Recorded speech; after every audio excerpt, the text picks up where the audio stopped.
Alors aujourd'hui, à Mutzig, profitons du beau temps pour se rendre compte que les énergies renouvelables peuvent être au rendez-vous si on sait les utiliser intelligemment. Une des expériences les plus souvent faites par les enfants, c'est de prendre une loupe pour concentrer les rayons du soleil et enflammer un bout de papier. Sur ces maquettes, on voit fonctionner deux panneaux photovoltaïques. Ce sont également les rayons du soleil qui vont être exploités et transformés en énergie. Afin de rendre visible la production d'énergie des panneaux photovoltaïques, on a fait le choix de faire tourner le moteur de cette petite éolienne. À chaque fois qu'on va chercher à concentrer les rayons du soleil ou à les exploiter, on aura une influence de l'orientation et de l'inclinaison des panneaux ou du capteur. Si on voit l'expérience en plus grand, on peut faire un concentrateur qui sera apte à faire bouillir de l'eau ou à faire cuire des aliments. Pour mener ce bricolage, on a récupéré une parabole de télévision, de l'adhésif, un peu comme de l'aluminium qui a un effet réfléchissant, et une petite casserole en fonte qui ne craint pas les hautes températures. On observe assez vite que de l'ébullition s'est formée dans la casserole, donc en certains points, la température a dépassé les 100 degrés. Une autre manière de cuire des aliments, c'est le four solaire boîte. Donc là, on a affaire à un ustensile un peu comme une voiture garée en plein soleil, qui est vitré, qui va attirer la chaleur à cause de sa couleur sombre, et tout ça va être enfermé dans la boîte, et la chaleur va continuer à monter et s'amplifier. Le principe de ce four est utilisé pour faire bouillir des aliments sur la durée.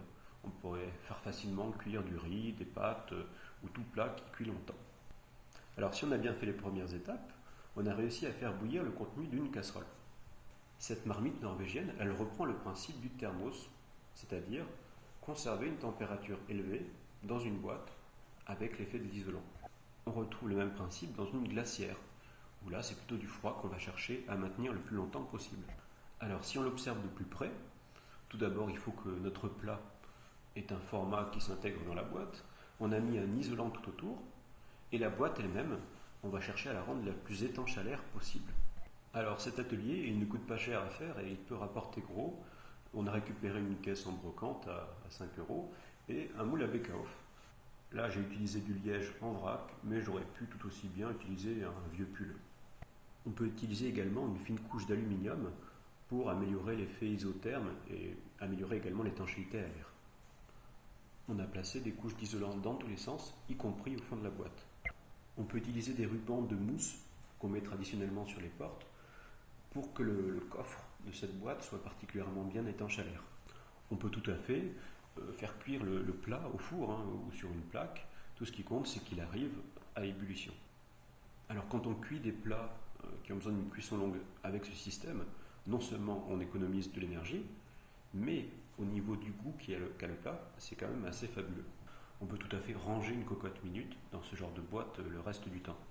Si un jour vous partez faire du camping 2 ou 3 jours sans avoir accès à l'électricité, vous pourrez facilement conserver un pain de glace dans cet équipement.